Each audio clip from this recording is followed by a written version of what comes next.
Hi, everyone. Welcome to Talks with Gallagher, where we have conversations that inspire and empower. Today, I have Mr. Whiskey, and he is a U.S. Navy veteran, podcaster, author, preacher, and also addiction recovery coach whose life mission is simple: to help people face the darkest paths of their lives and walk out with them with purpose. He is also the founder of Couple O Nukes LLC, and he blends his personal testimony, his raw humor, also his scriptural truth to spark a real conversation about mental health, trauma, faith, and redemption. He's also served on a ship that has set a record of suicides, and Mr. Whiskey knows the firsthand the cost of silence, leadership failures, untreated pain, and his experiences from a chronic childhood to military trauma to rebuilding faith after religious abuse. Feel his no-filter approach to podcasting and ministry. Through his podcast, Couple O Nukes, he confronts the topics most people avoid: suicide prevention, addiction, identity, and leadership, and search for faith that's real and not just performance. And I'm just so delighted to have you with us, Mr. Whiskey, on Talks with Gallagher. Yes, sir. First and foremost, gratitude to you for hosting me. And Alex Sanfilippo is actually the one who connected us, founder of Podmatch, Podscore, Pod Lottery. Great guy, doing lots of things for independent podcasters. He connected us because of the faith and leadership. So I appreciate that. And then an apology for I'm actually on the road traveling. So this is not my normal studio setup. So the audio or video is not as top quality. I apologize for that, but still want to make sure this happened because it's been a long time coming. Yeah, sure it has. Yeah, it was great to meet you at that networking event in Jacksonville, and really appreciated just hearing your passion for helping other people through your podcast as well, and networking with other like-minded people. And it was great meeting you at that event. And yeah, I've known Alex for over a decade now, and I think he knew what he was doing when he was connecting us together. So thank you again for your patience in my scheduling, and I'm just so delighted to have you with us today. So first things first, what can you just share just a little bit more about your background, what I haven't shared on air, and maybe what led you to go into the Navy? For sure, it's certainly not a glamorous story. I wish I could say I was a hardy American boy who wanted to had this big dream of serving the country. I have a lot of respect for those who are currently serving and have served, but it was never my dream. I grew up in a household of conformity and controlling parents who grew me. Some people like to say I was born under a rock and raised under a rock. Other people use the word bubble. I think that's more flattering. But in this little sphere of control, of skewed views of other countries, other races, other people, of what the world was really like.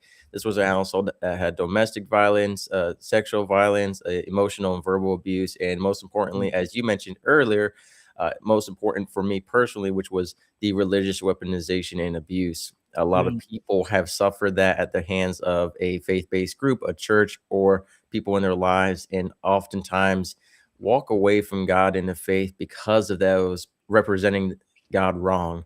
And that was really important to me now as someone who runs an online ministry and preaches, having overcome that. Not everyone has what I had, which was I was very intellectually curious. So for me, it Mm, was like, yes, I've experienced some of the worst sides of religion, but what does the scripture actually say? Who is God himself? And so that mm, intellectual drive, that curiosity and seeking truth is what saved me. But there are a lot of people who couldn't care less. They've been hurt so much that it's like, who cares what the Bible says? Who cares what God really is? I've already suffered enough. I don't care about finding the truth. And so I was very, very mm. fortunate and blessed that I sought that truth and was able to heal. And now a big part of my mission is working with those dealing with church hurt and family trauma from the religious side, because a lot of people tell religion, they don't teach religion. There's a huge difference. And I don't even really like the word religion. I like to focus on relationship over religion. And Yeah. so that was a huge part of my journey later on, and that Mm, started at home. And because of that controlling conformity and all of that, I didn't have my own identity. I didn't have my own purpose. I didn't have my own independence. And mm. so at 17-year-old, I was told you're going into the military, basically. And so that's what happened. I Wow. people have mixed views about the word forced, right? But because of the way I was raised, I really didn't have a say in, hey, I want to do something else. And at the same time where I started to think, I had outside influences saying, Mr. Whiskey, what do you want to do? You're going to be an adult. You can choose your own life. COVID came and shut everything down. So it's like the military Yeah. was one of the only options. The working world was kind of Mm, gone. And as I was graduating was when COVID first happened, which was the most chaotic time where people were figuring everything out. Like even my boot camp experience, every week COVID was a different thing. All the restrictions were different. Everyone, every state kind of had their own man. protocols. And Mm, even my whole military experience was affected by it because after COVID, mm, disappeared, the military kept acting as if it was still there for an additional half a year because they wanted, if it came back or if things were mm, wrong, that the military was safe, that the military was already up and ahead of it, because mm, that's what we want to make sure first and foremost, that our military is active. Because mm, if we lose the military, right, we could lose America. We could have a lot of bad mm. things happen. Wow. Okay. Wow, you just shared quite a bit there. And so let me get this straight. So you didn't necessarily have a choice to go into the Navy, is what you're saying. It's like your parents had like made you go basically. Right. Because here's the thing. I word it the way I did because a lot of people in the military will say, well, no one held a gun to the back of your head and forced you to sign. You took that pen and you signed that dotted line. That was your choice. And it's like Mm, choices. I really hate that mentality, right? Because mm, it's like talking to women who are victims of domestic violence and sexual mm, abuse and saying you chose to stay in that relationship. Well, a lot of them are held in financial bondage, emotional bondage. They are threatened, mm, right? I think it's really hard to say that a choice made under certain circumstances is still your choice. So I have a big issue mm, with a lot of military leadership who just basically, for lack of better words, craps on us and gives us a hard time and tries to like make it our fault and our responsibility when a lot of us were mm, 17-year-olds. We were minors, we were children, and our parents, especially in those controlling homes where there's domestic violence, sexual abuse, verbal abuse, emotional abuse, I mean, we do what our parents tell us. We have no choice. And it's mm, like, well, what? Well, you were going to become 18 and be an adult, and it's like I had no plan, no fallout. I couldn't go anywhere with COVID. In mm, my case, especially, there was nowhere to go. Everything was mm, locked down. Especially, I was in the Northeast, which was I was part of the tri-state county area where New Jersey, New York, and Connecticut they were like locked down more than anyone. whew, So yeah, they man. were the hot spots. So Mm, I could have sure I could have turned 18 and like ran off somewhere, but it's like what was I gonna do, And mm, I didn't even have the ability to think like that. I grew up, mm, so controlled that I was like, what your parents do, you do. You didn't even think to think independently. That wasn't allowed, and you were afraid. mm. And it's because the one time I did think independently was to sneak out of the house to go see a girl. I got in so much trouble. My dad hunted me down in a police car, because he was a Whoa. police officer for 25 years. Yeah, Oh, he so it's was. like Oh, wow. when you think about Mm, reflecting on every time I tried to be independent, it was like the consequences of that. So mm, I have a huge issue with saying like people will say, "Oh, you weren't forced," and it's like you look at it in other situations, you would never say that. So why is it when it comes to men in the military, suddenly we're not allowed to give leniency for the responsibility of their choices based on what circumstances they were under, if that makes sense? yeah, that does make sense. Wow. Okay, uh, so let's look at also what you experienced. Sounds like in a religious setting, you experienced trauma, right? In church or in that religious setting that you're in. Did you also experience trauma in the Navy as well? 100%. The Mm, military is not at all what I would have expected or what anyone expects. And that's not to say it's a bad mm, organization. I think there are a lot of structural flaws. And a lot of times it is the reflection of the people, not the system itself. Because mm, a lot of the leaders will say, will blame, quote, big Navy or the Navy or the system. But how they lead is in their control to a certain extent. And I've literally had mm, leaders who I went to them and said, hey, we're overworked. Our schedule is so, misconstrued, but we have the manning and the rotation cycle that we could have it where people aren't working every other day, these 24-hour shifts. We could spread it out to every 5 days. And he said to me, Mr. Whiskey, I don't care how bad y'all have it because you have it better than me. So unless y'all had it worse than me, then maybe I would care. Maybe. I'm not here to make your lives better. Even if we have the manning and resources to live a more humane life, I don't care about y'all. Like, that's the leadership. That was Wow. our direct leader talking to us. And it's Mm, like there's a difference between building character, right? Because the military mm, has leadership set up to build character and toughness to a degree, and then just mm, not caring. I had plenty of leaders who said we were property, that we were government property, we were not human beings, we did not have rights, that he owned us, mm, right? Those kinds of mentalities are what poison the military, that make it such a toxic workplace. That's why we had so many mm. suicides. The first thing they do when there's suicides, you know what they do? They change out leadership. So that Wow. to me is almost an admission of guilt, right? Because you're like, well, Mm, we're going to change out the leadership. So is leadership the problem or not? Right? It's mm, so interesting, these situations that I saw, and the way mm. medical treated people, the way they neglected people, and it was just horrible. The horror stories I have heard from, and the saddest thing to me, what is most heartbreaking, is that I've had veterans on my show from as far back as Vietnam and even before Vietnam, Wow. to people who Mm, served and got out after me. mhm. It's so many of the issues they complain about overlap. So so what I'm Wow. seeing is Mm, decades of the same issues with leadership, of structural flaws, of mm, the way people are treating one another, the way the mm, mindset is. We're seeing a shift in that. mm, VA side and military side, we're seeing a shift in how masculinity is viewed, how military masculinity is viewed, how mental health is viewed, but mm, it's slow. A lot of the leaders who are in right now got in 30 years ago, and they had a very different mindset. And a lot of them mm, aren't adapting to the way that society is trying to change and address mental health. And, mm, also the faith has changed so much in the military. You watch these old war movies, it's always a man holding a cross praying, God bless this battle, save us, protect my friends. Nowadays, when I went in, like, you were made fun of, you were bullied, you were, mm, taunted if you were of the faith, especially in the nuclear side. It was a lot of atheism. But in general, I've had mm. other veterans on my show who were physically abused and beaten for being a Christian within their pulled out of Iraq. There are some I've talked to Mm. people who went to military and the prison and said the military was worse than prison, you know? Wow. And Hmm. then if you want a really interesting fact, I've had people who did all the above plus served as a police officer and said being a police officer was worse than military or prison.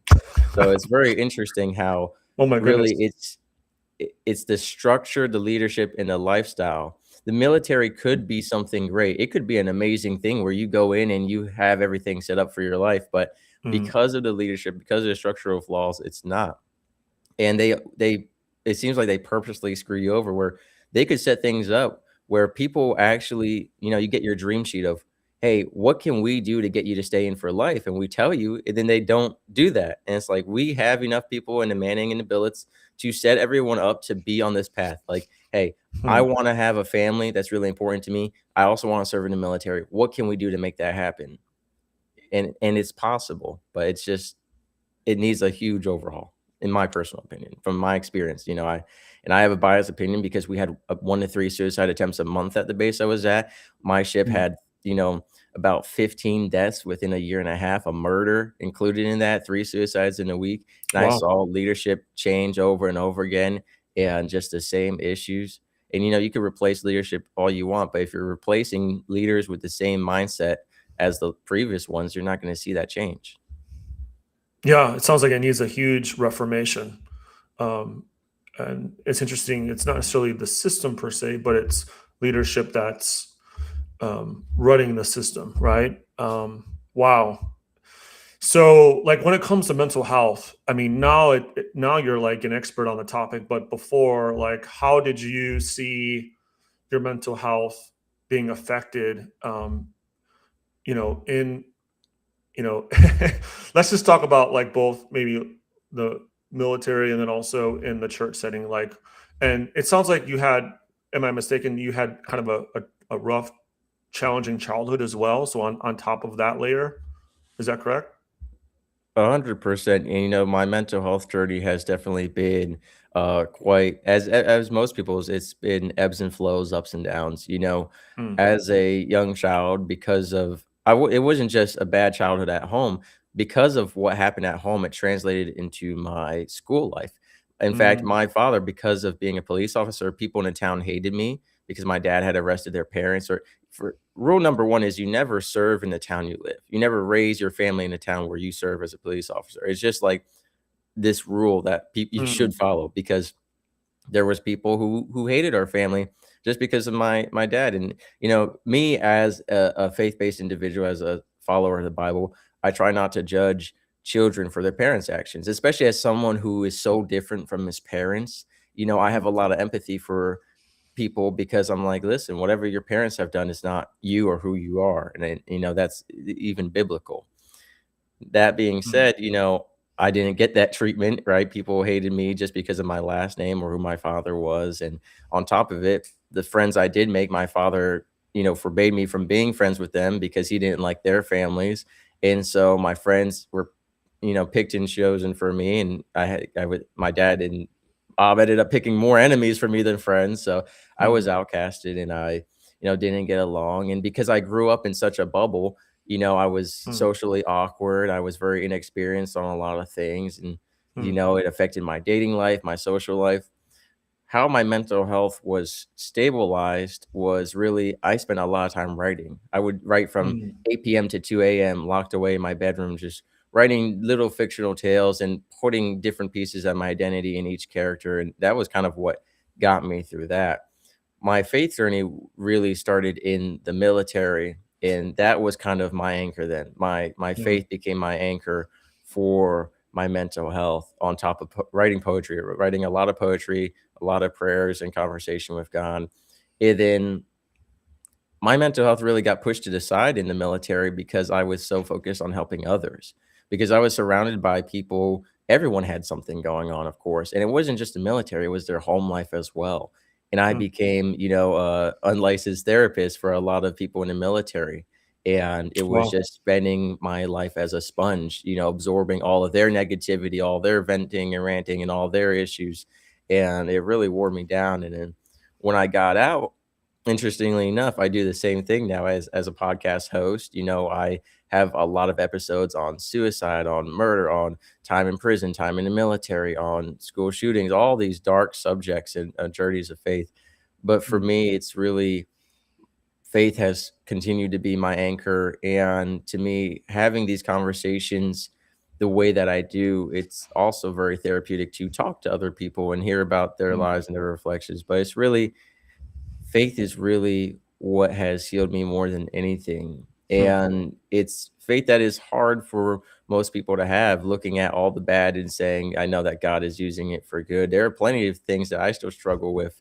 There are people in my life that I am still trying to forgive who have done horrible things. And it's not easy, but there's a certain acceptance that I have that is just kind of what keeps me grounded, which is the end of Ecclesiastes talks about the conclusion of the whole matter of the wise teacher, often credited as King Solomon, which is there is but one purpose in life, to praise and serve God. You put that first, and then you combine that with other parts of the Bible where we say our lives are not our own. It is the Lord who directs our footsteps. And that, like, God made me and he can take me back at any time. And, my life is not my own. That's really hard for humans to accept because it takes out all our selfishness and our mhm, independence and identity. But for me, I have found resting in God, and, that I am his creation and that my life is a precious, precious gift from him. I mean, that's kind of, it's made an acceptance. It's not like a dismissive acceptance, like, "Oh, it is what it is." A lot of people will say it is what it is. I say, like, God's will or God's way or God's plan or things I don't understand. It's different than just being dismissive. It's an acceptance that mm, brings a type of peace that Christ said, "There's a peace that the Bible and I will give you that the world cannot give you." And so that has been the biggest thing for helping my mental health. But I still, dare I say, get into arguments with God. I'm still frustrated with him sometimes, and I still, sometimes even weep and have to beg him for stuff. And, you know, that acceptance, though, to the most degree that I can each and every day, is what helps me. And I always start my day off with prayers of gratitude. Thank you that I woke up. There are people who didn't wake up today. Thank you for my life. And, whatever happens today, may it be in alignment with your will. and surrendering my life to God has been difficult. There's still a lot of things that I want to do that He doesn't want me to do, but it's the more I strive and study scripture and build that relationship, the more of that peace I have, and the less I worry about my mental health. That's not to say there aren't still, again, rough patches and days that are worse than others, but prayer and being in communion and community with people who are also faith-based is a huge helper, because when I am at my lowest points in faith, being with people who are sharing their testimony and reminding me and encouraging me and giving perspectives I can't see in the midst of my lack of faith is what really helps support me. Well, that's wonderful that you have recognized how to bring healing to your trauma, knowing that you did experience a lot of trauma. Like, how has that healing journey been for you, up until this point now? Like, what are some of the things? Because I think healing is a choice, right? It doesn't necessarily come automatic. You have to really, it's like working out, like, if you want to see improvement in your Right. physical well-being, you have to make the deliberate choice and discipline to bring that fitness to the surface. Just like, I think with mental and emotional and spiritual health, right? There needs to be some type of discipline or routine in your day that you're pursuing that measure of healing. So what are some of the things, or like, what are some things that you have done that have helped you in your healing journey? And what has that healing journey been like for you over these years? I think being a podcast host has opened me up to so many stories in people's lives, and I've seen Mm, so much victimhood, like self-victimhood, and like staying in that pain, not healing. Like I've seen so many people who chose not to heal and how it affected their life. And for me, it's, I guess the biggest part of healing is discipline, mm, like not motivation, because motivation wanes and it comes and goes. Discipline is choosing to heal despite the difficult conversations, despite the pain of maybe having to face some of that trauma head on, whether mm, that's remembering stuff, bringing back memories. Maybe it's writing down in a journal, reflecting. Because a lot of people, to heal, we have to go back because we mm, ran past it and buried it, and so it is going back. And it is that discipline of having those difficult conversations, of embracing those memories and feeling them. But also, I think the hardest part of healing is letting go. So a lot of my recent healing journey, the most difficult part has been letting go of certain things, because that pain and those memories were the last attachment to what is now gone. And so a lot of people hold on to their pain almost nostalgically, if that makes sense. It's their connection to what is now gone and living in that. And is that has been the most difficult part for me personally recently, is letting go of stuff from the past and letting go of that pain as well, which was that connection. And it's, again, that fear of looking at people who, especially people much older than me, who regret decades of their life that they wasted mm, living in that pain rather than healing. And at the end mm, of the day is, knowing that we can't change the past, we can change the present and the future. And I've seen so many people who were in worse situations and places than me turn their life around, become so successful because of the healing. And that part was important. mm, I think the biggest thing too is I've seen how it affects everything in your life, especially on my show. I've seen relationships and dating have probably been the biggest thing, but also your career and your day to day. And so, it's choosing to heal is knowing that I have to be disciplined, and that mm, includes doing what it requires. Sometimes it's, like I said, being anchored in a faith, but also you mentioned fitness. Fitness is one of the core pillars of my healing journey. Writing, still writing, having conversations, and then again, learning from others. Being a podcast mm, host has I've gotten to talk to some really interesting people from across the world and have conversations with them that are just you can't get anywhere else. And so that has been part of it, but it's waking up and choosing. And I guess my faith is what helps me when I don't want to choose. There are days where I'm like, I mm, don't want to heal from this, or I want to play victim or be mad or not forgive.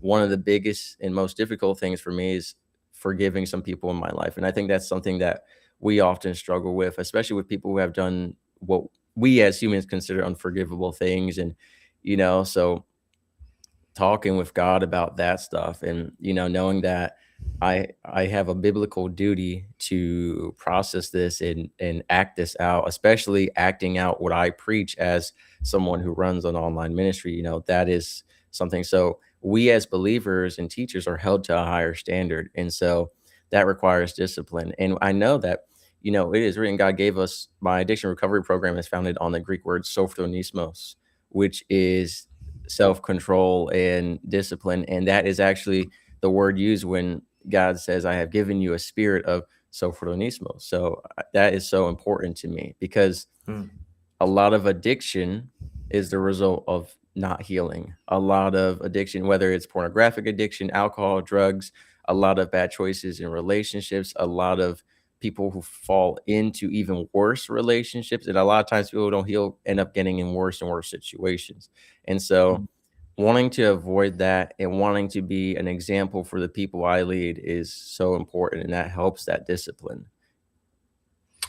Yeah, I'm sure it does. So, what led you to start your podcast, The Couple O Nukes, and what is the story behind the name? For sure. So interestingly enough, it was never meant to be in accordance to my will what it is now, but I think God had this elaborate plan that has just blown me away. I just wanted to have a comedy podcast, originally featuring a couple. So I was a nuclear operator in the military, and they called us nukes. So one day we were sitting around, a couple of nukes, and we were having conversations that, because of we are a fraction of the population, such a small percentage of the population can actually complete the whole naval nuclear pipeline, that you get some of the smartest people in the country. And what I've noticed, and historically you can see it, looking at people in our society and history, the smarter you are, the stranger you are, that's just the trend I've noticed. And as one of those people, I have the right to say that. So, I think that the conversations we had were sometimes peculiar, but they were also very articulate, well-educated. A lot of them felt like we were in courtroom, how detailed we would go, focusing on technical points. But nukes also lack common sense. Like, our brains just don't process some things. Like, we could do nuclear equations, atomic physics, and it'd be like common sense stuff would just like go over our head. So it was just the way our brains worked. And there was a nuke spectrum of social awkwardness to some nukes were, you would think they were robots. You would think they were AI generated, because the way they talk, you're like, are you human? And so I wanted to highlight that community in a comedical way. It was something entertaining, was something very unique and different. And then I also wanted us to also mention the suicide crisis, the mental health crisis. So I wanted to really interweave the mental health and dark subjects like the suicide and addiction in the nuclear Navy into the comedy and the funny conversations. But I jokingly call the show Just a Nuke because it's just me. No other nuclear operators were really into it. They thought it was stupid. They thought it was lame. They, said they didn't have time for that. And so I ended up going on my own. And then I got out of the Navy and lost those nuclear ties anyway. So from that point, I kind of pivoted into just military mental health. But I felt niche down. Everyone was just like, Mr. Whiskey, the veteran helping veterans. And I felt like a calling for something much bigger than that, like helping people. Like, I have, again, so much respect for veterans. I appreciate what they've done. I didn't want to be niche down to them, though. And then on the opposite end, everyone was saying, why? If your show is for everyone, it's for no one. And it came down to the point, where I expanded out to everything I do now, which I cover such a variety of topics: fitness, men's health, women's health, physical health, suicide prevention, addiction recovery, mental health, career, finances, all the above. I've done things as niche as women's postpartum health, to airplane pilots, to school shooting prevention. For me, I don't follow the if it's for everyone, it's for no one. What I say is, this is God's show, and he takes each and every episode to the right person at the right time. And I said, whether I know that or not, whether it's when I'm alive or not, I offer up each episode of my show to God. I say, take it to the right person at the right time. Not, God, send this to millions of people. Get me on, the Joe Rogan Experience. I don't care about any of that. What I say is, whoever needs it, even if it's one person. But that one person is a child of God who might need it. And I've had people say, this episode changed my life. That's all that matters. Is the real conversion isn't the monetization or click-through rate. It's the it's the mental health breakthrough, it's the faith breakthrough, it's whatever it is, it's the going from Mhm. the edge of suicide to living an abundant life. That's what my show is about now.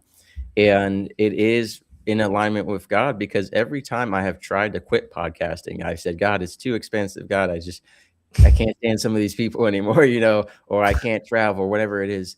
Mm. God has opened doors that I would have never imagined, and then sent a rainbow or a double rainbow in the sky at that event that he took me to, or to that place, or with that person. And it's just like every Mm. time I have prayed about it, like God has put me on this path. Even how I got in, I was just podcasting very scarcely, an episode every few weeks. Now my show is every other day. At the time, it was, Wow. just every few weeks. It was terrible quality. And, I got a email from Buzzsprout saying, "Hey, we're hand selecting some shows and we're going to pay for them to go to Podfest, a podcasting conference." And I looked at God, I said, "They have conferences for this kind of stuff? What?" Like other podcasters know each other, like they meet up in real life. I didn't know anything about podcasting. I just Mm. joined in. I prayed to God. I said, "Listen, I've been thinking about quitting what I'm doing now because of the command climate. And if you have this as a full-time thing for me, if this show is going to be something much bigger than what I am barely doing now, take me there." And then I got an email back. "Well, you've been hand selected. We're taking you to Podfest." So that was step one of God being like, move forward. And then from Mm. there, the show just grew and grew. And he lined up people in my life. Like there was thousands of people at every conference I went to, and the ones I met were just like the exact ones I needed, Mm. or even more so the ones that God knew I needed. People like, meaning Johnny T, host of Refuge Freedom Stories podcast. He's the one that got me on the more narrow path, because at the time I was a Christian, but the fruit of my actions and words didn't match that. I was Mm. just another person who said I was a Christian but wasn't living that life. Mm. Meeting him changed how strict I was and how disciplined I was with what I say, with what I do, with what I Mm. think. And so that lined up my faith journey and my podcasting journey. And then from there, it's just been God opening door after door, opportunity after opportunity. And I am extremely grateful for that. And so that is how the podcasting journey has been. So Couple of Nukes, which was just supposed to be a couple of nuclear operators joking around, has become, a faith-based mission, mentoring, leadership, speaking on stages, doing in-person events. It has, through God, become something much bigger than I ever expected. And, whenever he tells me to stop, I'll stop. And if he tells me to keep going, I'll keep going until he calls me home or tells me to stop, whichever one comes first. Wow, that's really amazing. Loved hearing your story and journey on all that. And yeah, we do need people in our lives to sharpen each other. Right. In our various disciplines, and our spiritual life is definitely one of those. If you could like go into a time machine and 7 years in the past, what would you tell your younger self? Like a piece of advice, if you could do that. For sure. The biggest thing would actually be dating advice, which would be, Hmm. don't lower your standards out of desperation or loneliness, and don't fear Hmm. loneliness or being alone. And don't rush it, because I made so many, like, the more bad relationships I had, the worse and worse they got, because I would just lower and lower my standards, because it went from, I'd love to have a godly woman who is XYZ ABC, just this, to, all right, a woman to just, she doesn't need, the standards just lowered and lowered. And that's not to Hmm. insult any of the women that I've dated with, but how morally aligned they were with me, or, what I was seeking, what kind of lifestyle, like, it didn't matter. And I have found it is so much more productive to keep your standards, to accept and endure that time of being alone, and then Hmm. get the right partner, than continually just try to, dare I say, settle, or to just be in a relationship to be in a relationship, to not be single, which is a huge problem with a lot of our youth. And I've seen it Hmm. and this is something that's always happened, but it's getting worse and worse. I feel like Hmm. people are just getting into relationships to not be single. There's a social pressure, right? And it doesn't matter your age. If you're a teenager, people are saying, "Hey, it's time for you to start dating." If you're in college, they say, "Oh, you got to experiment, sleep around or go to parties, or, have a few people that you date have your fun while you can.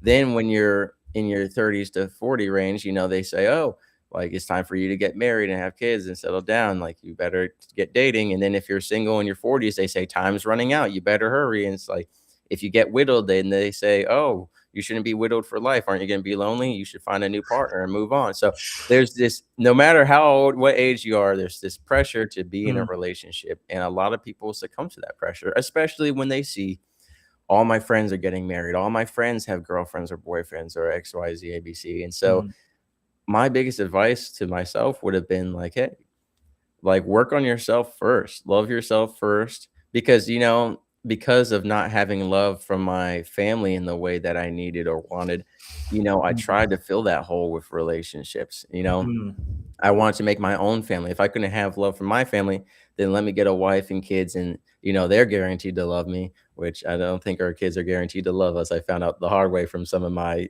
friends and neighbors who fight with their kids. But mm, even looking at divorces, right? I had this idea though that if you get married and have kids, it's all going to be a perfect life, and so I mm, pursued that so hastily. And then again, when that wasn't met, I just continually lowered my standards because it's like I need to be in a relationship. I need and want to be in a relationship. And actually, I didn't need to be in one. What I needed to do was work on my faith, work on my fitness, mm, work on my knowledge. And so that would be the biggest thing. If I could change things, I regret so many of the relationships I was in because they weren't fruitful for me or that person. mm, I suppose to the degree of my faith, I don't regret any of it because it has lined up where I have developed into the person I am. Couple of Nukes wouldn't be the same way it is if I hadn't been through those experiences. The way I talk, the way I understand relationships and women wouldn't be the same way. A lot of what I've been through wouldn't have lined up. So in the mm, faith perspective, I wouldn't change anything. I think that everything has been turned into the greater good for me. But if I could, that's what I would say. And I've seen, especially people who get out of a marriage, some of them rush right back into a new marriage because they lost that title, or people tie their worth and their identity into their relationship status. So many people mm, feel like if they're single, they're worthless. What's wrong with me? Why does no one want to date me? And it's not that. So that would be my biggest regret, and I'm thankful now that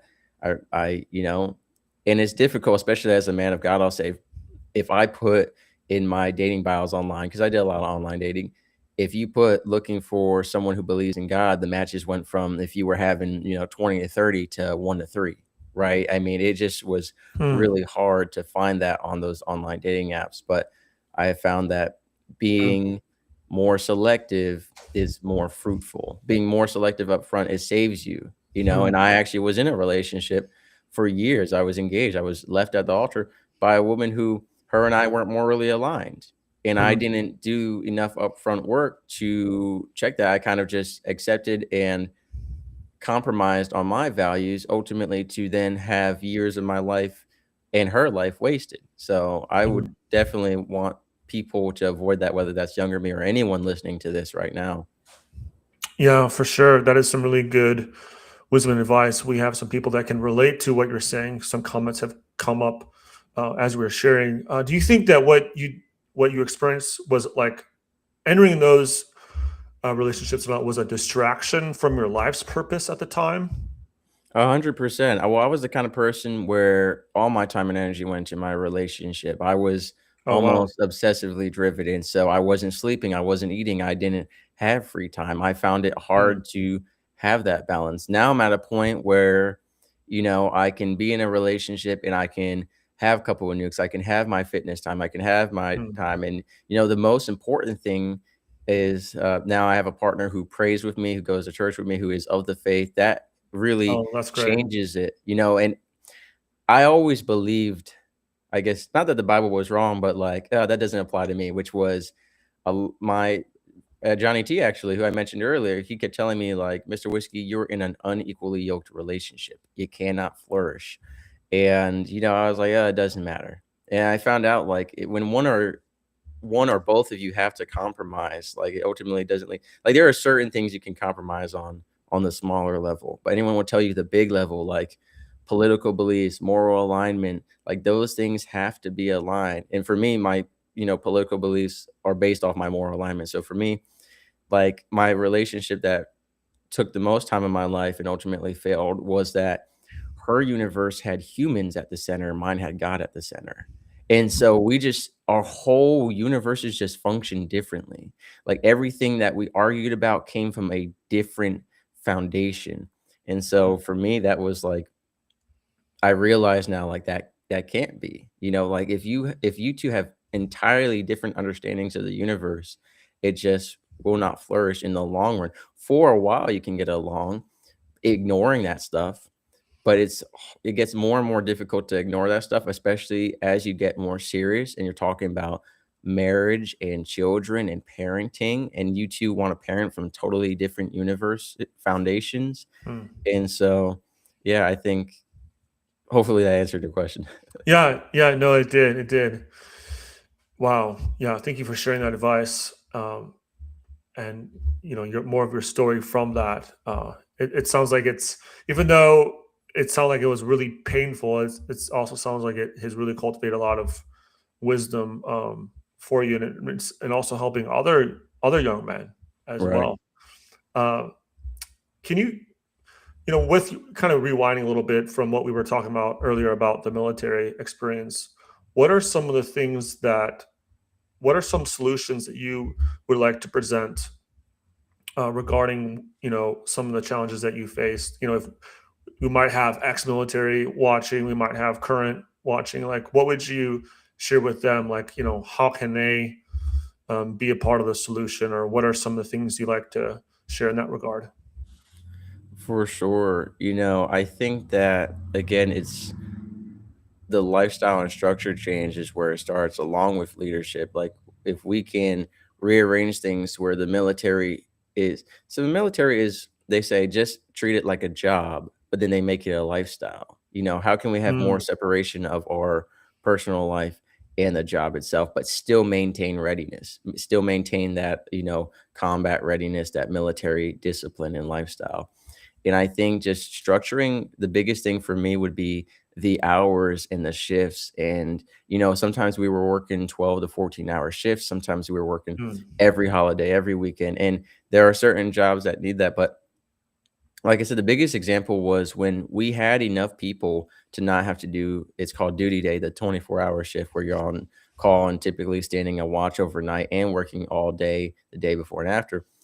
Like, if we have the manning to do this every 3 days, every 5 days, every 6 days instead of every other day, then let's do that. So mm, it's really dependent on the leadership to do their best to manage the hours and rotations because that's what affects people the most, first and foremost, mm, is sleep has a huge effect on mental health. You know, their time at work, how much time you're spending at work has a huge effect on your mental health, and it mm, follows them into their home life. And then also, I think with leadership, one of the issues a lot of leaders have shared with me is that there are always people above them or red tape controlling them. But it's like, what can you do within your division? Because everyone wants to try and be the leader that saves the whole ship. It's like you don't have that power to influence the whole ship, but what can you do with your division and how can that mm, influence other leaders for their divisions? I think the most important leadership roles would obviously be the people in charge of the ship, and that all trickles down as well. I think one of the issues is a lot of the good leaders that I had were always the lowest ranked people because what mm, I saw was the rewarding system was you got ranked up if you screwed people over. If you were a mini version of the bad leadership that was already there, they'd like to replace themselves with a copy of them. I mm, saw a lot of bribery, people ranking up because they were bribing instructors or other trainers or, whoever it was in their leadership. So I saw mm. bribery and screwing people over was the rank up system. So a lot of good Wow. leaders who put their sailors first, my best leaders in the military, the ones I actually respected who cared for us, were withheld rank, had lost rank, went to mast for taking care of their sailors, putting their sailors first, not with jeopardizing the mission, putting their sailors first and still maintaining their workflow. Mm, And a lot of them got out. And they said, Mr. Whiskey, there is so much more I can do out in the civilian world as a leader than in here. And so what you mm, have is all the good leaders leaving the military and all the bad ones staying in. And a lot of people Mhm. get out of the military before they have the chance to really flourish and do what they can. And so it's really unfortunate. It's like, how do we Mhm. get people to stay in and tough it out? And it's like, should I have to tough it out for 20 or 30 years to finally get to the position of captain or some leadership level to have impact? It's like, Hmm. do do I want to sacrifice my life to try and make a change that might not happen? Or do I want to go live an abundant civilian life and impact all kinds of people? So that is Mhm. kind of the tricky dynamic we're in right now from what I've seen and what a lot of people on my show have shared and, experiences from leaders I talked to while in the Navy. And was that kind of the thinking process that you had in leaving the Navy? And what circumstances led to you leaving the Navy? Yeah, so I got medically discharged. So, Oh, okay. there was a point where they said it's kind of your choice. Do you want to, try and stay in? We can push for that. Or if you want to get out, we can push for that. And there Hmm. was a couple factors on top of medical. One of them was, getting out and marrying my fiance at the time and having a civilian life. That was a great, idea for our relationship compared to going overseas. But part of that was the leadership too, like the impact and like what can you have? And a lot of people said, Mr. Whiskey, if you had stayed in and worked really hard, you could have become a captain. But one of the things too was I had been up for a promotion. I had 8 letters of recommendation from high-ranking people, Wow. and, it was gonna be a $80,000 bonus, a rank up, and a 2-year shore tour as a nuclear instructor. And when it came Mm. down to it, they said that my position was given away to a different person to fill a DEI billet. And so they said they did not have enough Asian instructors, so a Filipino sailor got the promotion instead. And Wow. while I promote a diverse work environment, I believe that military qualifications come first and foremost. And Hmm. then if you are going to have billets based specifically off of race, which I don't agree with, I think it's disrespectful to all parties involved, that should be an additional billet, not taking away from the active ones.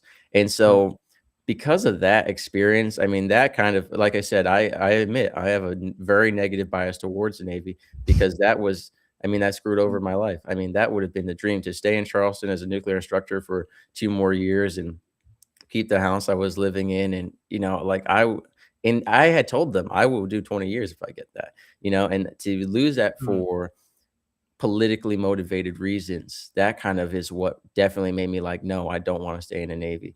I Hmm. had a Hoo-Yah Navy spirit before that. I was working 16-hour shifts. I actually got wrote up for working too many hours because I would stay an additional 4 hours after my 12-hour shift to help other people who were gonna get kicked out of the program for academic failures. I would tutor them and get them checkouts and study with them. So I spent Wow. 4 extra hours a day helping people. Like, I really wanted to be that nuclear instructor. I wanted to be a mentor and a leader and help people, especially mental health side. And the Navy basically told me, how do I say this respectfully? To go take a short walk. That's what I'll say. I could say it in the military way, it's not nice. So, Mm. that was Mm. really what broke me. I was like, I'm Mm. gonna do 20 years. I love the Navy. I'm an American sailor. And it's so interesting. If you love the Navy, you get made fun of and tormented by everyone who hates the Navy. If you hate the Navy, all the higher ups who are like, "You should love the Navy, you should love your job, you're an American sailor," hate you.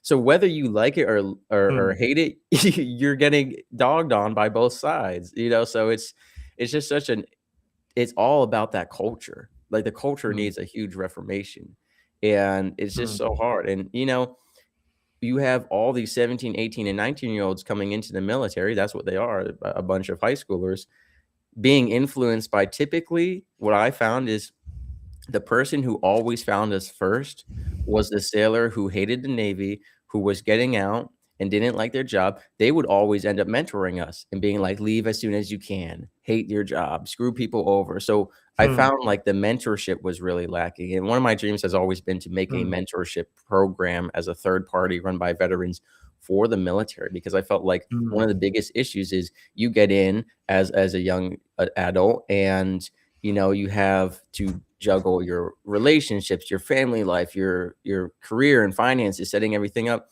And Mm. how it worked on my ship was they took someone who already had a job as a nuclear reactor operator doing rotating shift work, working on weekends, holidays. They said, here's 15 random sailors that we just got to the ship. You're going to mentor them.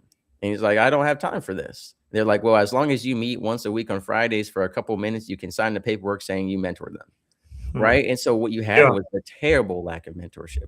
Now, again, this is just by command. I'm sure there are some commands that implement it much better, but we shouldn't designate people who are already fully occupied to be in charge of these. Just like a lot Hmm. of times the people in charge of fitness or finances to mentor you or sailors who already had full-time occupations. Why can't we Hmm. have a sailor or soldier designated to just be your mentor, to just be mentorship, just like a high school has guidance counselors? Could you imagine if all the teachers were guidance counselors as well? That's what this is equivalent to. If your Wow. guidance counselor was also a teacher, so that teacher is teaching classes all day and then has to cram into their lunch break mentoring 15 students. That is the equivalent that I just thought of now. I love that. I think that really paints the picture there. And I think that is Yeah. very ineffective. That is the first and foremost thing I would change if I could. Wow. Well, thank you so much for presenting those ideas and those solutions. I think that's going to help others watching that are either ex or in at the moment. I'm curious from a geopolitical standpoint, what are your thoughts on some of these tankers being captured? I will have to say that I am not very educated on that subject matter, so I wouldn't Okay. want to speak on it, to give it an opinion. I haven't. There are certain things. My news time is this: I go to the gym, and the gym has CNN and Fox right next to each other. So as I'm on the treadmill, I've got my eyes like this. I'm watching both at the same time, and they're Oh both telling wow. the opposite thing. So I'm trying to decipher through it. But I definitely watch the news. For me, like I said, politically, my political leader is God, and my morality is aligned with God. So Mm, sometimes the political parties on either side align with that a little bit or less, and it's like what is most in line with what a Christian leader would do. And mm. here's what I'll say politically, because I just did a great episode. I just interviewed someone who had been in federal prison for participating in January 6th. For those of you who know that is, one of the Oh wow. participants who was in federal prison was on my show. Actually, I got dinner with him last night. Actually, we recorded on a podcast, and I Oh found out he wow. was in Jacksonville. I said, "Dude, let's go get dinner." So we got to talk, and what he and I discussed in that episode, which is so important, is first and foremost, you should be praying for your political leaders, whether they are Mm, Democrat, Republican, Independent, whatever other parties we have. Those are the main ones. You first and foremost pray for your political leaders. That is what we are called to do. Pray for them to lead righteously, to know God, and to serve the people.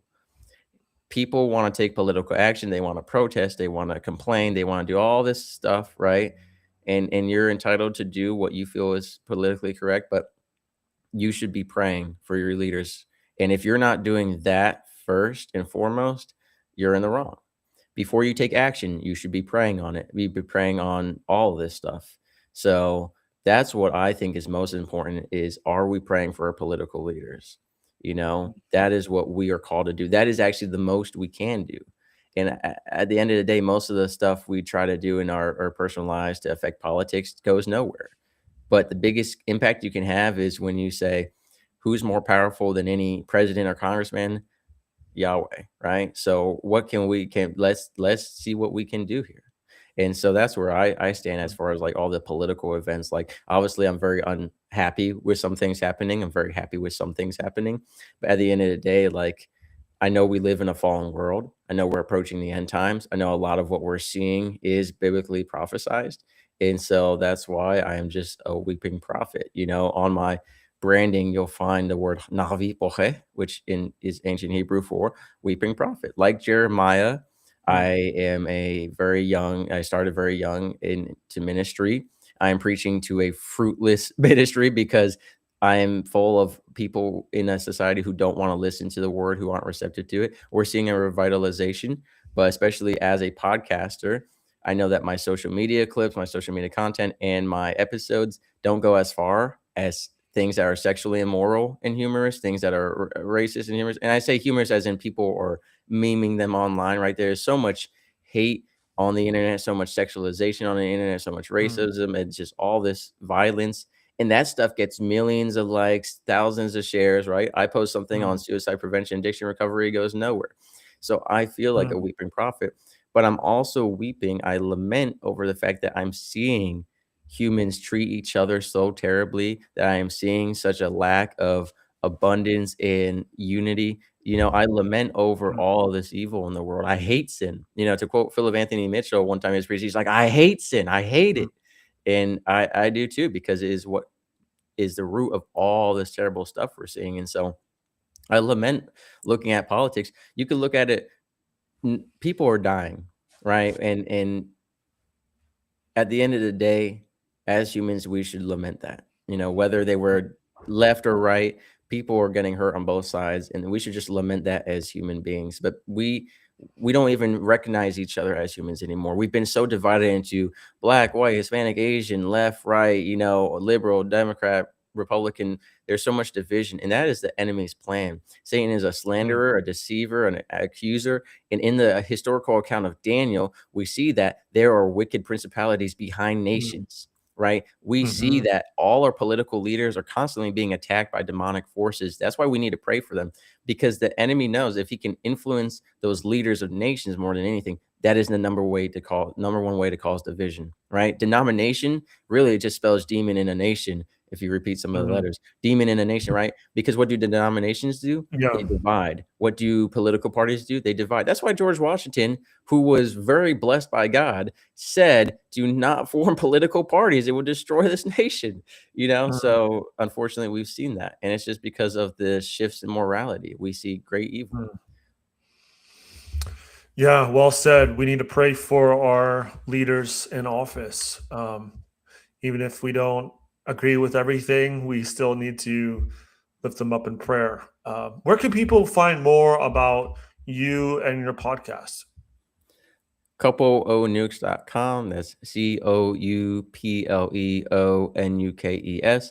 CoupleONukes.com has my podcast. It is actually split into categories. It's organized so you can find whatever you want. So if you want to focus on physical fitness, if you want to focus on suicide prevention or whatever it may be, all those episodes are categorized for y'all. Then I also have a little bit about all the work I do. So if you want to focus on military stuff, ministry stuff, addiction recovery stuff, I have a ton of information there.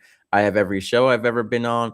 And then I also have every guest who's ever been on my show. I have their websites, their resources, their episodes. So Oh, wow. even if you're not going there just for, my content, I have so many resources there for free, some paid depending on the guest, right?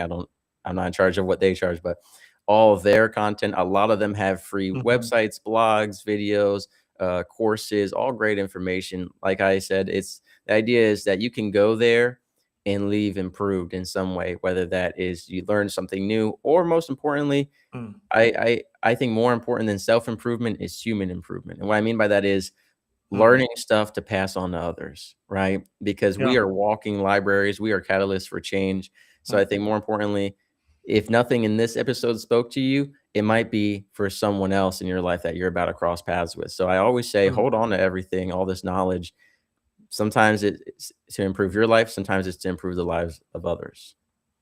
Yeah, absolutely. That's what it's all about. And I love your heart on that. And that's what I do. What I do for this podcast, Toss with Gallagher, is to make an impact, a positive difference in people's lives.